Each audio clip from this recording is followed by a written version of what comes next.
Hi everyone, welcome back to our channel. I hope you and your family members are doing good because that is the most important thing, and for rest we are here to talk.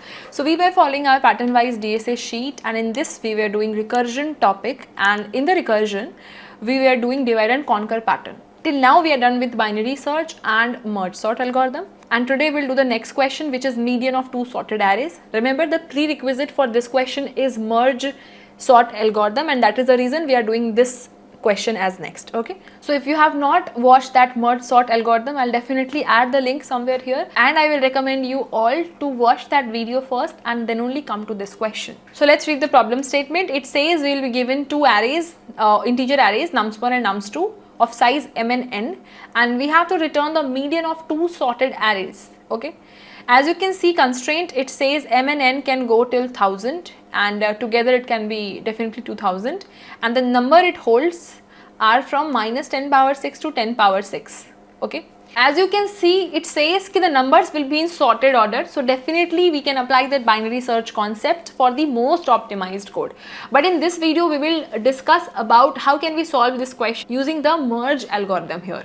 So as you can see, the two arrays will be given, and the question says we have to return the median of these two arrays. So what is the meaning of median? If the size of the array together is odd, so when we will combine, it will become 1, 2, 3, 4, 5. So median means middle index element. So for this the answer will be 3. But for the second example, if you will merge, it will become 1, 2, 3, 4, and here, as you know, the mid indexes can be two different indexes. So the median will be summation of these two divided by 2 means 2.5.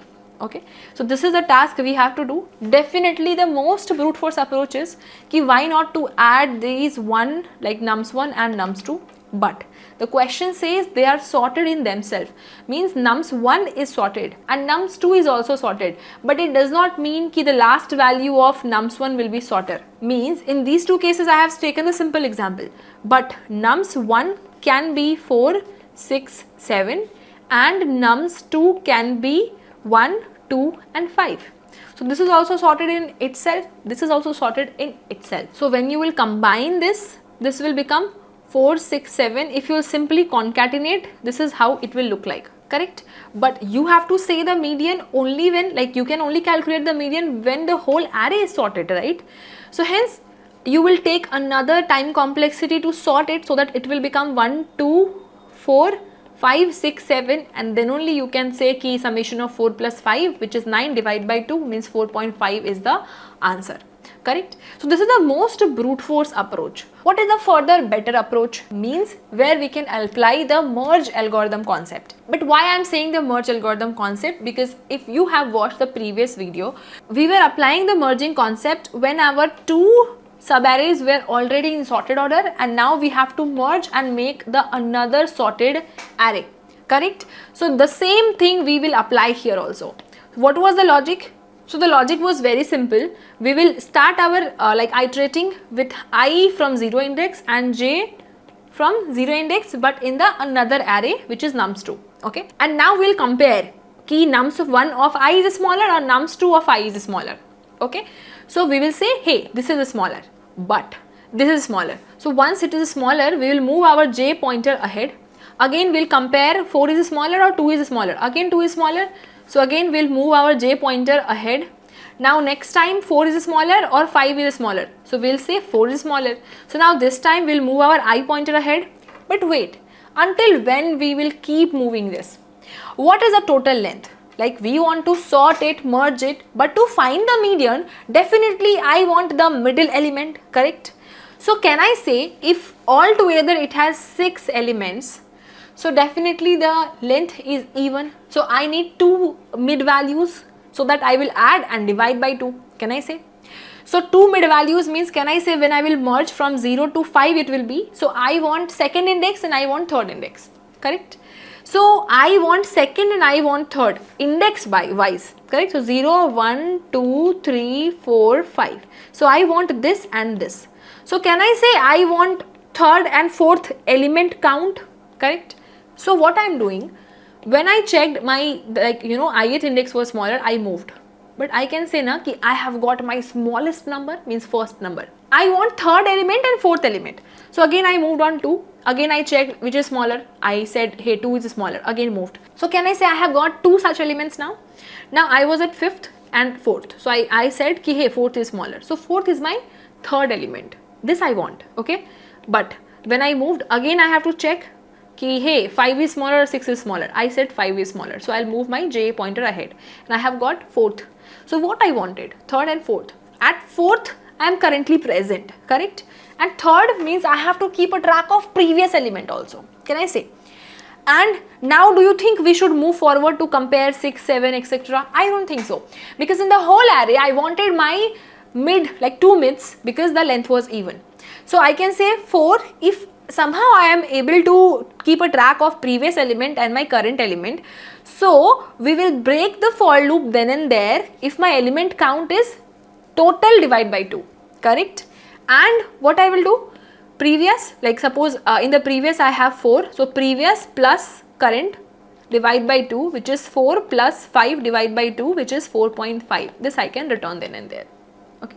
So in this case, I need not to merge and take extra space complexity. Why? Because with the help of pointers, I was able to decide which is smaller, which is larger. And when I found smaller, I kept on moving ahead along with incrementing the count, saying these much elements are covered and this is the previous and current element I want to keep. But in this might happen ki our J is out of index or our I is out of index.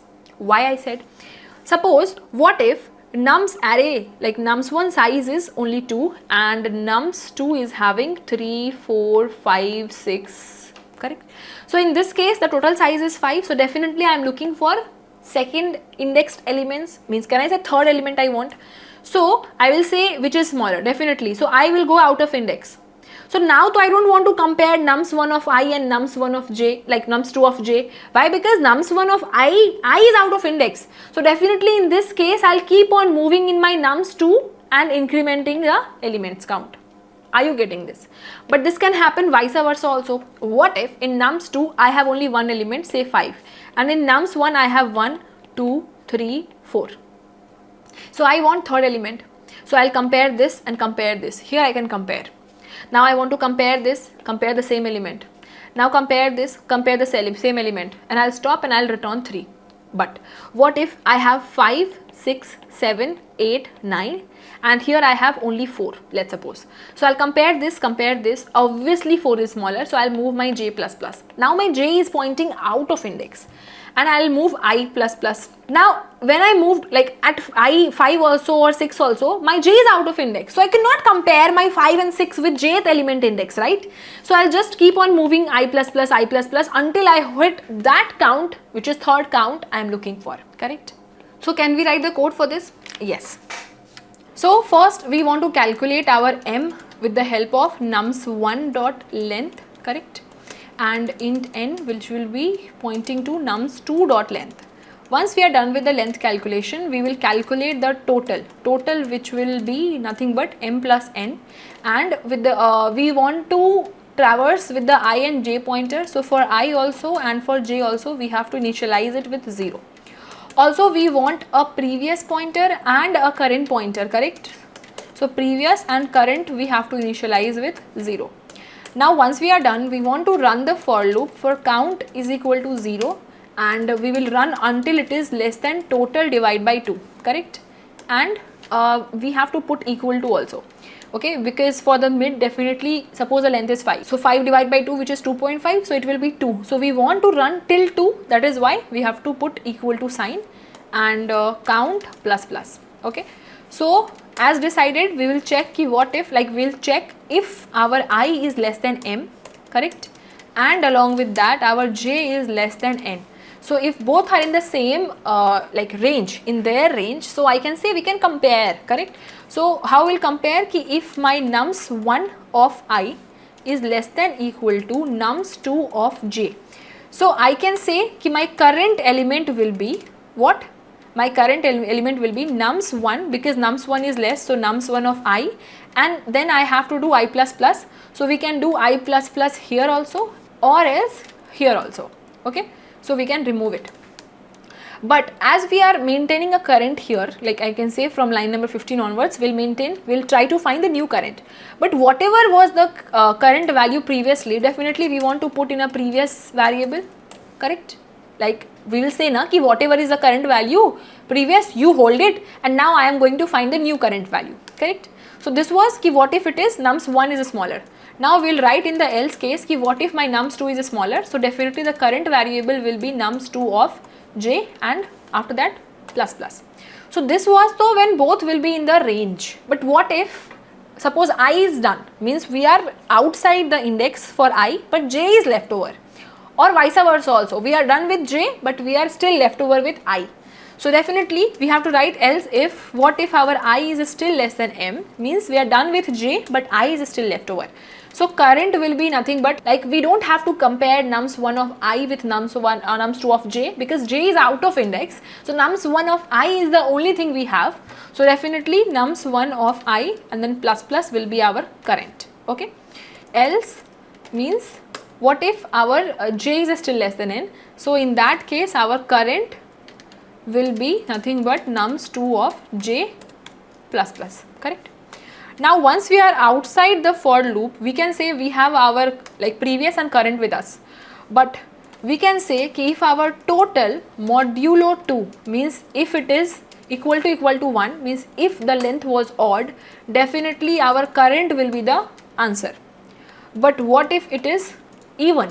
So if it is even, definitely our answer will be previous plus current divide by 2, correct. This is our answer if the length is even, because we need previous also and current also, and then summation and then divide by 2, okay. So we can run and we can submit the code. As you can see, it has been submitted. And talking about the time complexity, what is the time complexity we are taking here? So if you see, we are running the for loop from 0 to total divide by 2. Total is nothing but summation of m plus n, correct. So we can say the time complexity is O of m plus n by 2. So let's say m plus n is k by 2 is linear only, which is k, correct. And talking about the space complexity, we have only taken few variables, so obviously it is constant. So this was your Java code, and definitely you can do this code on your own if you know the merge algorithm concept. And trust me, it is very important, because going forward when you will learn about linked list and few other data structure, there also this algorithm you have to use to solve those problems, okay. So this was your Java code, and here is your Python code with a similar approach. If you understood, definitely you can write on your own. And here is your C++ code with a similar approach, okay. So if you have understood, definitely we can go in the sheet and we can mark the next question also as done. So I hope you understood the merge algorithm and this question as well. If yes, do let me know in the comment section. And also if you have any doubt, you can obviously reach out to me on the social medias like Instagram, LinkedIn. I am always available and active there for you all to give you guidance. And that's it. If you want the sheet link, definitely I have added in the description below. And guys, please go and watch the previous playlists on binary search, array, string, stack, data structure and so on, because we are learning pattern wise DSA with the proper reasoning and the constraint and the time complexity and space complexity. So definitely this is a channel which you should look for. And if you agree with me, then definitely subscribe the channel and also refer to your friends whom you think this channel might help them. And that's it for this video. Let's meet in another video with some more interesting questions and topics. Till then, keep learning, take care of yourself and your family too.